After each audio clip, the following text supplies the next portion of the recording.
اس کا ذاتی عمل ہے، انفرادی عمل ہے۔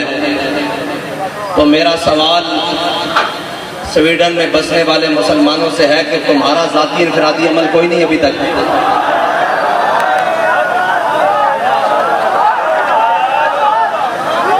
اگر تم کلمہ پڑھتے ہو تو تمہارا بھی ذاتی انفرادی عمل اس وقت بہت سارے ہو جانے چاہیے۔ بس اس کا تو دوسرا حل ہے ہی کوئی نہیں۔ اور دوسرا اگر اس کا ذاتی ہے تو پھر تمہارا بھی تو ذاتی خالد بن الولید والا ہونا چاہیے، تمہارا ذاتی عمل بھی تو عمر بن خطاب والا ہونا چاہیے، تمہارا ذاتی عمل بھی تو جناب غازی علم الدین والا ہونا چاہیے، تمہارا ذاتی عمل بھی تو عامر عبد الرحمن چیمہ والا ہونا چاہیے، تمہارا ذاتی عمل بھی تو جناب ممتاز قادری والا ہونا چاہیے۔ بس اس کی دوسری کوئی رائے نہیں ہے کہ اس کے خلاف کیا بات کریں۔ اور ایک اعلان ہے، وہ اعلان یہ ہے کہ لبیک کے پاس حکومت نہیں ہے اور ہمارے پاس اقتدار بھی نہیں ہے۔ اقتدار پر یہود و نصارہ کے ایجنٹ اور دنیا کے بدترین حاکم ہمارے اوپر مسلط ہیں اور سیاسی خسرے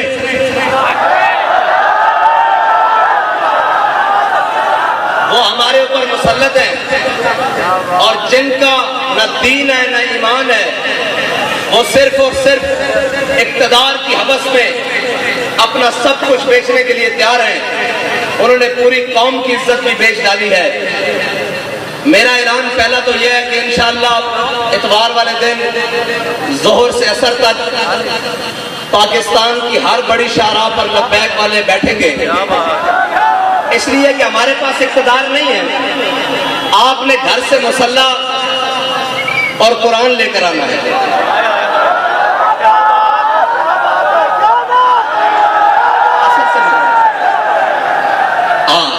عصر سے مغرب تک سب نے اتوار والے دن قرآن اور مسلح لے کر آنا ہے۔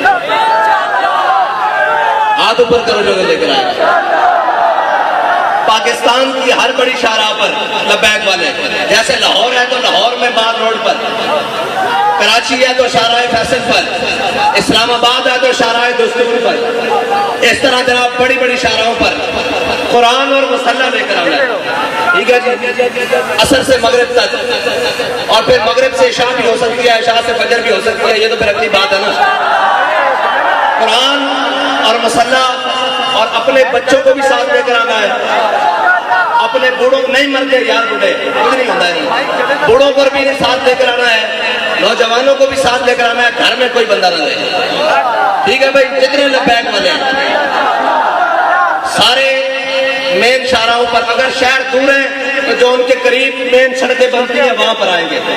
یہ ہمارا اعلان اس وقت ہے جب تک لبیک کے پاس حکومت نہیں ہے، اور اگر لبیک کے پاس حکومت ہوتی آج کے دن تو پھر کوئی تحریکی مارچ ریلیوں کا اعلان نہیں ہوتا، صرف ایک پی ٹی وی کا مائک ہوتا، اور جو بھی لبیک جس کو حاکم بناتی وہ سامنے ہوتا، اور وہ کہتا کہ گھروں سے ایک مسلح اور اپنا ہتھیار اور اپنی سواری لے کر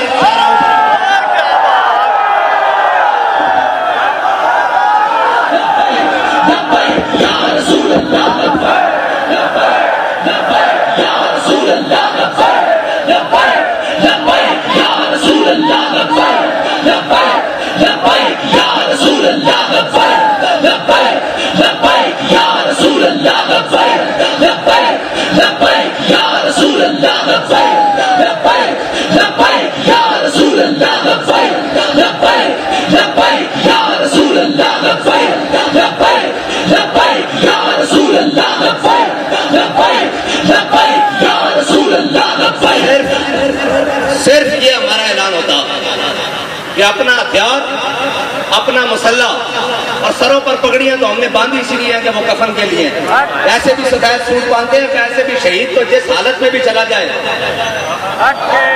اور اللہ کی قسم یہ یورپی یونین نیٹو کی بات کرتے ہیں، پوری دنیا ان کے قدموں میں آ جانی تھی۔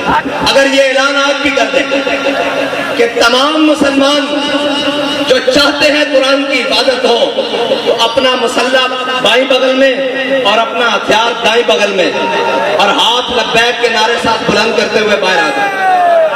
ہم بات کرنے جا رہے ہیں عالم کفر سے کہ یا تو تم نہیں یا تو ہم نہیں.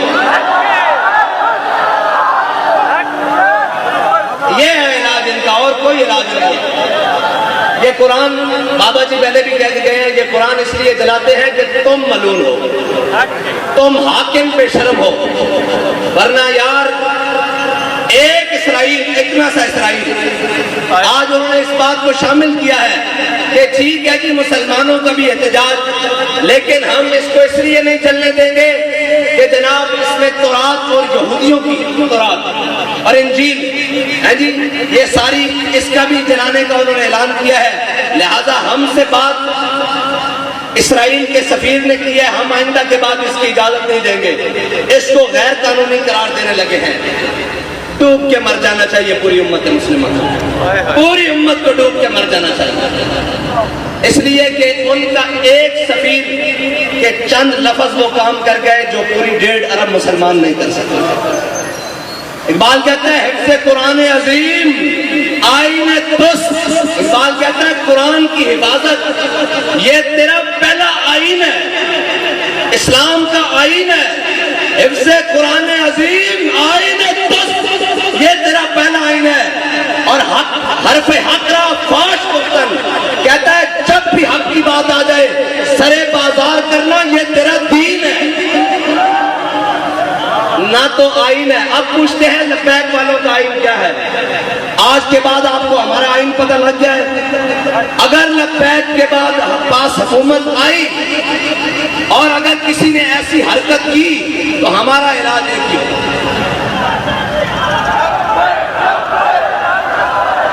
اور ہمارے جو باہر بیٹھے ہیں نا بھائی، وہ کہتے ہیں کہ یہ جہاد کا نعرہ نہ لگائیں، ان کو تکلیف ہوتی ہے یورپ کو. میں کہتا ہوں دب کے لاؤ تاکہ انہوں کی پیڑ پوری ہو گئی.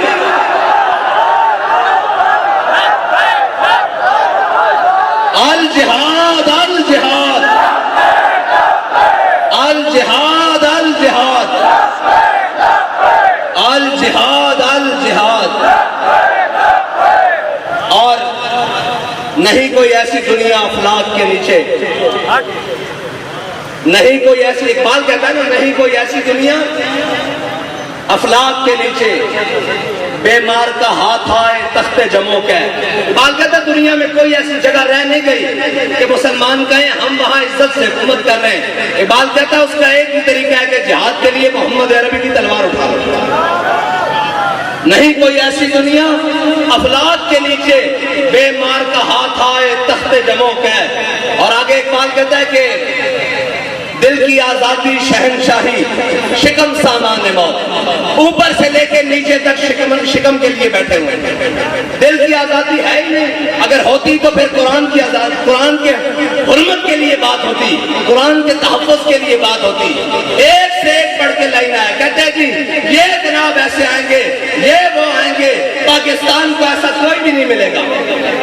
جب تم نے قرآن کو چھوڑ دیا، حضور کی ناموس کو چھوڑ دیا، ہمیں کوئی پرواہ نہیں، تم سارے سمیت کر تمہارا سب کچھ چل جائے، زمین و آسمان آفات و بدیات سب چل جائے، ہمیں اس سے پرواہ نہیں. جب تمہارے دل میں قرآن کی عظمت نہیں تو تم بھی چل جاؤ، تمہارا گھر بھی چل جائے، تمہارے اسباب بھی چل جائے، ہماری آنکھ میں بھی بل نہیں آئے گا. ہاں اس لیے ہمیں کوئی تکلیف نہیں. ہمیں اگر تکلیف ہے تو قرآن کے جلنے کی ہے، اس لیے کہ وہ تکلیف اس. ہاں اگر تمہیں قرآن کے جلنے کی تکلیف ہوتی تو پھر جو ہاتھ تمہارے جانے والا اس ہاتھ کو ہم توڑتے. جو آنکھ تمہاری جانے پڑتی اس آنکھ کو ہم پھوڑتے. لیکن اب تو ہم دعا کرتے ہیں اللہ تمہیں اور غرق کرے، اور غرق کرے، اور غرق کرے، اور غرق کرے. ان تمام اسباب کو بھی آگ لگا دے جو تم نے صرف اسلام کے لیے رکھے ہوئے، اسلام کی حفاظت کے لیے نہیں رکھے. اور میں تو یہ کہتا ہوں کہ یہ سب ہم سب بھی مر جائیں اور ہم سب بھی غرق ہو جائیں اللہ کی کسی عذاب میں. عذاب ہی آئے گا نا ہم پر جب ہم محافظ قرآن نہیں ہیں. کیا کریں بھائی؟ سب صبح اٹھ کر سب کو عزت قرآن کی وجہ سے ملی. بابا جی جب قرآن کی بات آتے تھے فرماتے تھے چلیا ساری گلا بعد گھروں سے قرآن پڑھن نکلے.